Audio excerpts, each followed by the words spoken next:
La vie est une épreuve difficile et parfois ardue. Récemment, j'ai acheté une nouvelle paire de chaussures et en sortant sous la pluie, j'ai immédiatement marché dans une flaque d'eau, une situation qu'on pourrait qualifier de fatidique car le résultat fut désastreux. Mes nouvelles bottes ont été plongées dans la boue et il est désormais impossible de les sauver. Finalement, j'ai ressenti une grande déception et une amertume. Cependant, après cela, j'ai fait un pas en arrière. Non pas littéralement, je ne me suis pas relevée ni éloignée physiquement, mais mentalement, j'ai pris du recul par rapport à la situation. Au fond de moi, j'ai réfléchi et je suis arrivée à une conclusion importante. En général, rien dans la vie n'a vraiment une grande importance. Pourquoi en est-il ainsi? C'est ce que je veux expliquer plus en détail. L'histoire de notre planète, la Terre, dure environ 4 milliards d'années. Pendant cette longue période, la Terre a accompli un parcours extrêmement complexe de développement. Un jour, des êtres humains sont apparus dans ce monde, une forme de vie particulière, capable de prendre conscience d'eux-mêmes, de leur réalité environnante, de penser et de créer. Ce monde nous semblait parfait, ni trop chaud, ni trop froid, pas mortel en grande mesure, ce qui nous a permis de trouver rapidement notre place. La gravité sur Terre était exactement celle qui nous permettait de nous déplacer facilement, de courir, de chasser les animaux, ceux qui existaient naturellement sur notre planète et constituaient notre source de nourriture. Il y avait de l'eau potable et de l'oxygène nécessaire à la respiration.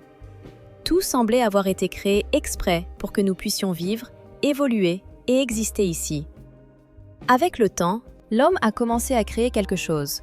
Des outils, des bâtiments, des armes sont apparues à partir de rien. Nous avons commencé à nous unir et, au fil du temps, à former des civilisations, des empires, fascinants par leur ampleur.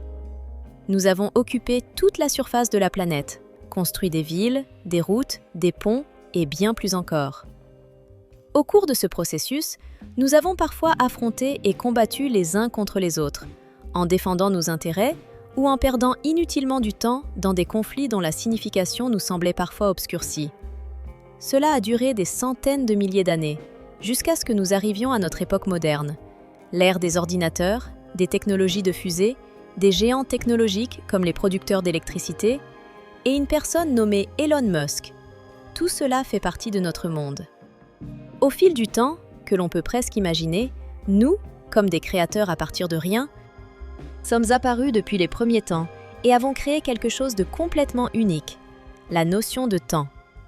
Nous avons documenté ce temps, inventé des unités pour faciliter la mesure. Secondes, minutes, heures, années. Cependant, il faut réfléchir. Toutes ces mesures ont été faites par nous-mêmes pour gagner en commodité.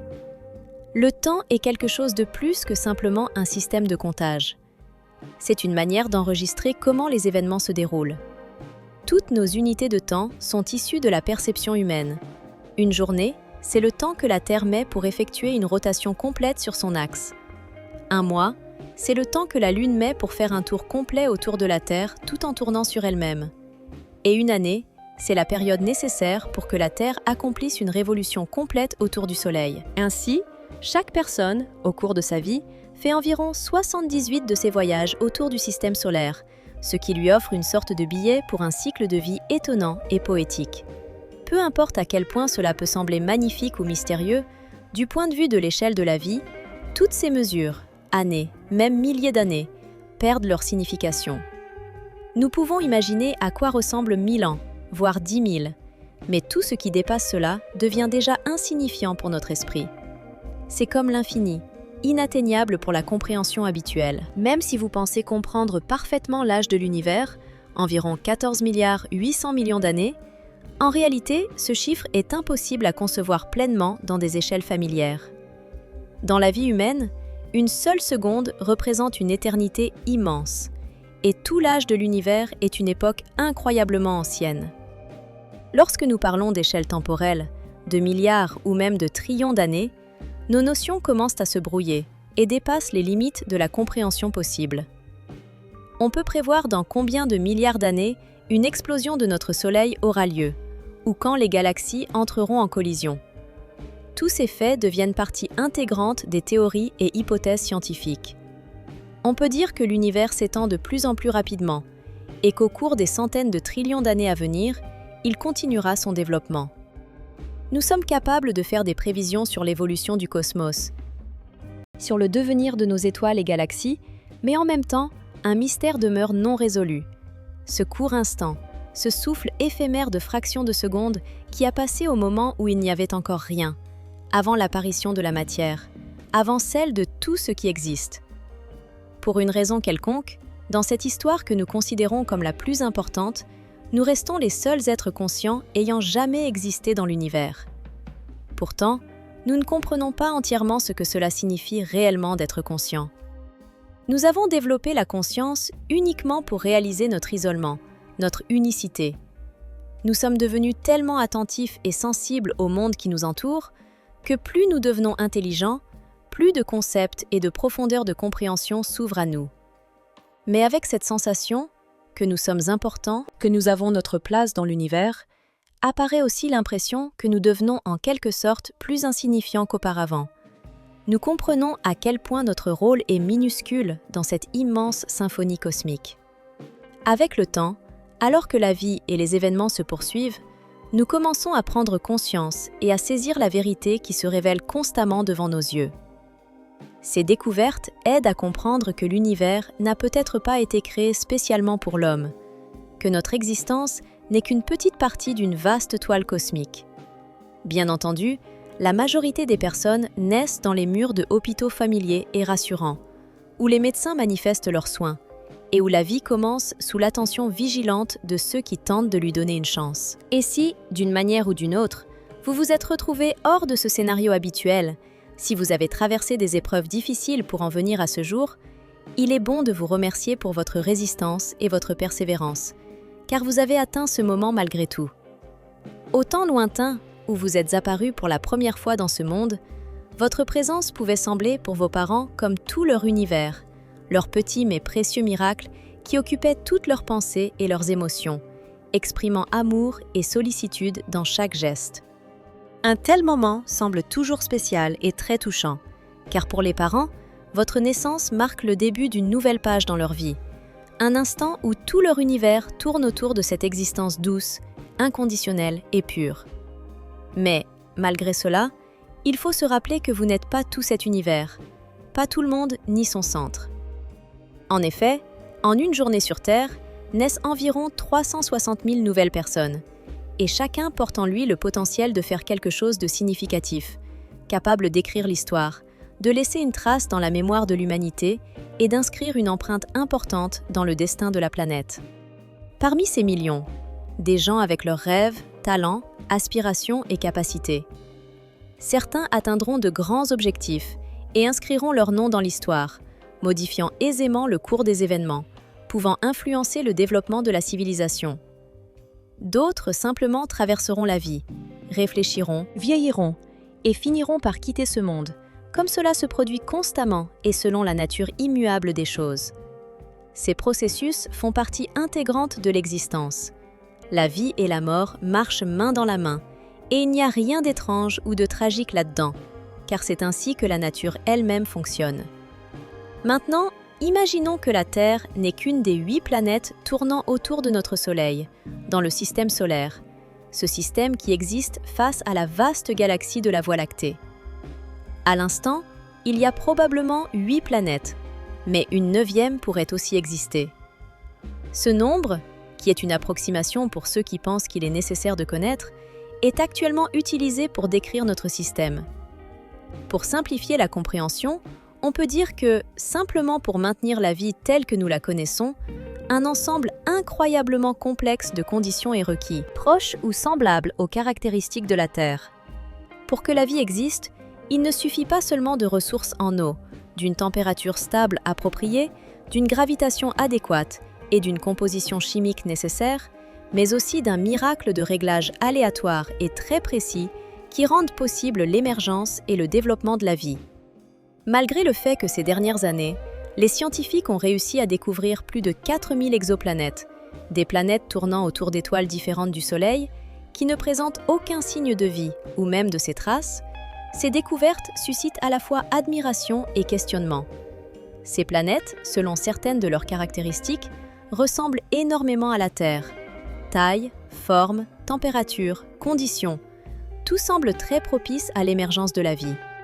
Mais c'est à la fois surprenant et triste. Jusqu'à présent, malgré des recherches approfondies, nous n'avons trouvé aucun signe. Aucune phrase ou indication pouvant suggérer qu'il y a quelqu'un, que quelqu'un nous observe, ou qu'il se passe quelque chose de vivant là-bas. C'est pourquoi une question légitime se pose. Si tant de planètes ont des conditions nécessaires à l'existence de la vie, pourquoi n'avons-nous pas encore trouvé d'êtres intelligents ou même de signes de leur présence? Pourquoi n'y a-t-il aucun signal anormal dans le ciel, aucune preuve évidente que nous ne sommes pas seuls? La réponse réside dans l'immensité de notre univers. Nous ne sommes qu'un parmi des milliards de systèmes au sein d'un gigantesque amas galactique. Dans notre galaxie, la Voie lactée, il y a plus de 200 milliards d'étoiles, ce qui signifie que les chances pour la vie de surgir sont bien supérieures à ce que peut imaginer l'esprit humain. Mais toutes ces étoiles et ces planètes sont principalement dispersées à travers l'espace, très éloignées les unes des autres. Cependant, la galaxie n'est qu'une partie d'un vaste monde cosmique. Nous faisons partie de ce qu'on appelle le Quote Zéro, une petite collection d'une trentaine de galaxies proches les unes des autres dans l'espace. L'une d'elles est Andromède, qui se trouve très près, et avec laquelle une collision est inévitable dans un futur relativement proche. Les scientifiques prévoient que cela se produira dans environ 45 milliards d'années, et d'ici là, l'homme aura probablement disparu depuis longtemps, et notre planète sera détruite. À ce moment-là, selon les prévisions, notre Soleil aura fini son cycle de vie, commencera à se dilater, se transformant en une géante, une étoile géante qui finira par englober la Terre, absorbant toutes ses parties matérielles et briller plus fort qu'aujourd'hui, de plus de 3000 fois. Et bien que la Terre elle-même disparaisse, le destin de toute la galaxie, poursuivre son existence, restera quasiment indétectable pour le reste de l'univers. Sur l'échelle cosmique du temps, qui se compte en trillions d'années, des milliards ou même des milliards d'années, cela n'est rien. Le temps que nous percevons comme infini, pour le cosmos, n'est que l'espace d'un instant. Cependant, même aujourd'hui, les scientifiques observent dans les profondeurs de l'univers des phénomènes et processus qui influenceront sans aucun doute l'avenir sur des milliards, voire des trillions d'années, modifiant toute la structure et le destin du cosmos. Et l'un de ces processus est son expansion. Ce n'est pas une nouveauté. Tout le monde sait que l'univers s'étend. Cependant, une différence importante réside dans le fait que les scientifiques ont découvert que cette expansion ne se contente pas de continuer, elle s'accélère. Et une question essentielle se pose alors. Pourquoi cela se produit-il? Qu'est-ce qui motive ce processus? Au cours de recherches scientifiques, une réponse hypothétique a été avancée. La présence de ce qu'on appelle l'énergie sombre. Ce phénomène a été présenté dans une vidéo spécifique qu'il est conseillé de regarder pour obtenir une compréhension plus complète. L'énergie sombre est une force mystérieuse qui attire l'espace et le temps, les étirant comme un peintre sans âme, en tirant sur des fils invisibles de l'univers. Nous ne savons pas encore de quoi elle est composée, quelle matière ou énergie elle contient. Il est évident seulement qu'elle existe bel et bien. Nous en observons les conséquences. Un univers en expansion, une accélération de ce processus. Mais la nature même de l'énergie sombre reste un mystère. Selon les estimations actuelles, avec le temps, l'énergie sombre continuera d'accélérer l'expansion de l'univers, ce qui entraînera un étirement plus rapide de la toile spatiale entre les galaxies que la vitesse de la lumière qui zigzague dans le cosmos.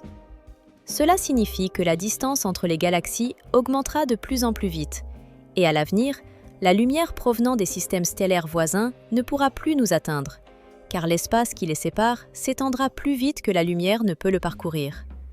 En fin de compte, cela conduira à un univers tellement dilué et vide qu'il n'apparaîtra plus que comme un immense espace absolument homogène, parsemé de galaxies diverses. Lorsque nous regarderons le ciel pour y détecter des étoiles, il se peut que nous ne voyions rien du tout. La lumière de galaxies lointaines, malgré sa vitesse, ne pourra pas percer la masse d'espace en expansion pour nous atteindre. En conséquence, après des milliards ou des trillions d'années, notre univers semble finira par se désintégrer en désert sans vie, où il n'y aura plus rien d'autre que le silence froid, un rappel muet de l'époque où existaient encore des étoiles, des planètes et de la vie. Au final, nous nous retrouverons entièrement seuls, enfermés dans une galaxie quelconque que le destin aura décidé pour nous. Mais avec le temps, même cette galaxie commencera à s'éteindre, deviendra sombre, comme tout le reste dans l'univers. Le destin du système solaire et de toutes les étoiles qui brillent dans l'espace infini est inévitable et identique. En milliards, peut-être en trillions d'années, ces lueurs scintillantes dans le ciel commenceront à s'éteindre l'une après l'autre. Sans nouvelles étoiles capables de continuer à générer chaleur et lumière, tout l'univers se refroidira peu à peu, se transformant en un espace froid et sans vie qui, à force de toutes ses couleurs et de toute sa luminosité, s'effacera dans l'obscurité. Selon leur taille, les étoiles finiront avec le temps soit en naines blanches, soit en étoiles à neutrons, ces dernières étant les dernières lumières vacillantes dans un vide sans vie qui s'enfonce lentement dans le froid et l'obscurité. C'est la seule lueur d'espoir pour ces rares formes de vie qui pourraient encore résister dans ce chaos incroyablement long et solitaire. Mais même ces astres, les naines blanches et les étoiles à neutrons, finiront par s'éteindre avec le temps, leur faible éclat plongeant l'espace de plus en plus profondément dans l'obscurité. Rarement, des étoiles à neutrons peuvent entrer en collision, et de telles rencontres rares et fortuites donnent naissance à certains des événements les plus lumineux et puissants de tout l'univers, les explosions de supernovas. Après l'explosion de la supernova, revient l'obscurité absolue. Toute la matière qui composait autrefois nos galaxies, étoiles et planètes, commencera à s'échapper sans contrôle vers des trous noirs. Des formations mystérieuses et inexpliquées qui maintiennent tout ensemble si longtemps. À la suite de ce processus, que l'on peut comparer à la fin d'une grande explosion cosmique, le Big Bang, l'univers atteint sa configuration la plus froide, la plus sombre et la plus dépourvue de vie. Ce qui était autrefois rempli de lumière et de beauté ne laisse plus qu'un désert, des myriades de trous noirs, ayant envahi tous les recoins du cosmos. Et même maintenant, malgré tout cela, l'univers n'en est qu'au début de son long voyage vers l'avenir. Ces trous noirs resteront dans l'espace encore très longtemps. Ceux que nous appelions autrefois des galaxies, remplies d'étoiles, de planètes et de vie potentielle, se transformeront peu à peu en amas de simples trous noirs, des monolithes noirs, ne montrant aucun signe de vie ou de mouvement. C'est ainsi que la majorité du temps d'existence de tout l'univers apparaîtra, froide, sombre et solitaire. Et il ne s'agit plus de milliers ou de millions d'années. Nous avons dépassé ce seuil. Nos échelles temporelles s'étendent jusqu'à des quadrillions d'années. Mais même ces trous noirs disparaîtront tôt ou tard. Par des processus connus sous le nom d'évaporation Hawking, ils commenceront lentement à se dissiper, perdant leur énergie, une particule subatomique à la fois. Finalement, après la disparition de tous les trous noirs, il ne restera rien dans tout l'univers, ni lumière, ni vie, ni matière. Ce sera un état de pauvreté absolue, où le temps perdra tout sens, car rien ne se produira plus, rien ne changera. Et bien que tout cela, obscurité, vide et absence de vie, semble être la fin ultime, il existe une force qui continuera à étendre l'espace. C'est l'énergie noire, cette mystérieuse composante qui constitue environ 70% de tout l'univers et sur laquelle les scientifiques ont encore des questions aujourd'hui.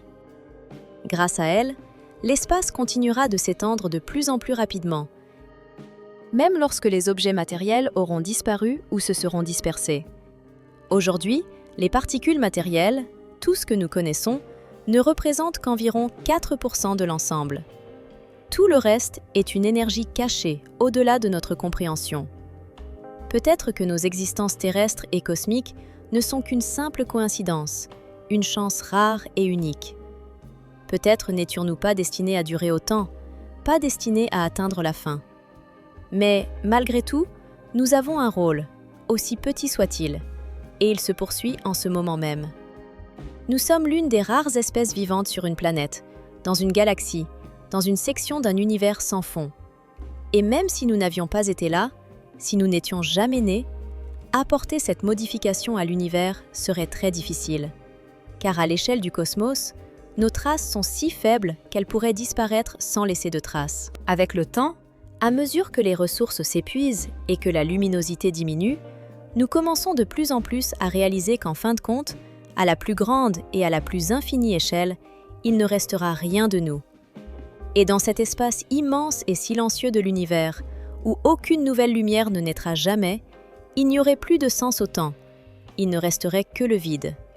Cependant, ce vide continuerait de s'étendre et d'occuper toujours plus d'espace, tout cela grâce à l'énergie noire, cette force mystérieuse que les scientifiques doivent encore comprendre et élucider totalement. Quant à nos conceptions actuelles de la matière, des étoiles et des planètes qui constituent tout ce qui nous entoure, ce n'est qu'une goutte dans l'océan.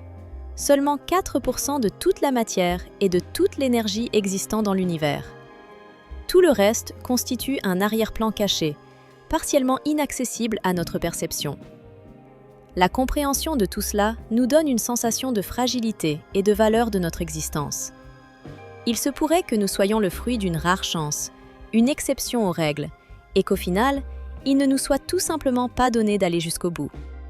Mais même aujourd'hui, dans notre petite vie terrestre, nous pouvons jouer notre rôle dans cette scène cosmique, désolée et infinie. Et finalement, même si nous disparaissons, ne laissant derrière nous que des souvenirs, cela fait partie d'une grande histoire cosmique qui continue, malgré tout. Il est peu probable qu'un événement ou une circonstance majeure aurait changé radicalement la situation. Notre vie et notre existence se déroulent en effet à une époque qui, en elle-même, semble très étrange et extraordinaire. Mais c'est précisément cette étrangeté qui lui confère une singularité à l'échelle de tout l'univers.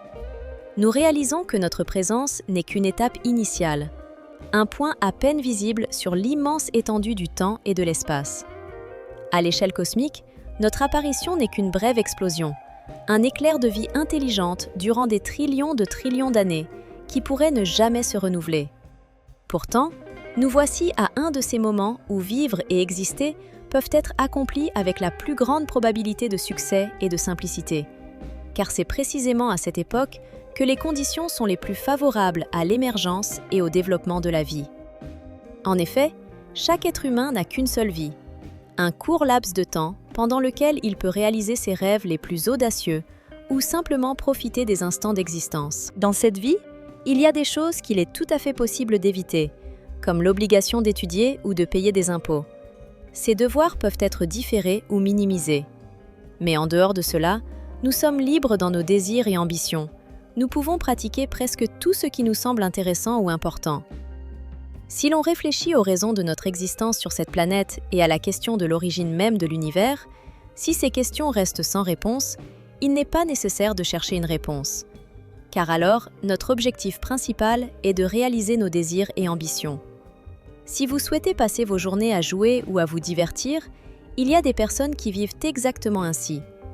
Mais si votre rêve est de créer une grande entreprise d'une valeur de milliards de dollars, qui par la suite aidera l'humanité à explorer de nouveaux mondes et à élargir les frontières de la connaissance, il existe également de telles personnes. Tout désir et toute entreprise sont accessibles à vous, et en quelque sorte même essentiels à réaliser. Après tout, le sens de notre vie est déterminé par nous-mêmes. C'est ce que nous choisissons et ce que nous avons envie de faire. Maintenant, lorsque vous faites face à des événements favorables ou, au contraire, à des difficultés, il est important de se rappeler que tout cela n'est pas éternel. Aucune situation ne dure indéfiniment, et l'avenir est quelque chose d'incertain, totalement imprévisible. Les événements les plus fortuits et apparemment insignifiants peuvent brusquement changer votre destin en un instant. Chacun de nous reçoit dans la vie une distribution, un lot de circonstances qui nous sont souvent données sans grand désir ni choix. Tous les mains ne sont pas égales, et certains peuvent être plus heureux que d'autres dans ce « jeu », mais nous sommes tous contraints de jouer la carte qui nous a été attribuée, en essayant d'en tirer le meilleur possible. Il est probable que l'humanité ne découvrira jamais la véritable raison pour laquelle tout dans cet univers fonctionne de cette manière. Ou peut-être ne sommes-nous pas seuls? Y a-t-il une vie dans d'autres coins de l'espace? Ou bien sommes-nous une exception parmi tout ce qui existe? À ces questions, on pourrait répondre la même chose encore et encore. et cela n'apporte que davantage de nouvelles questions.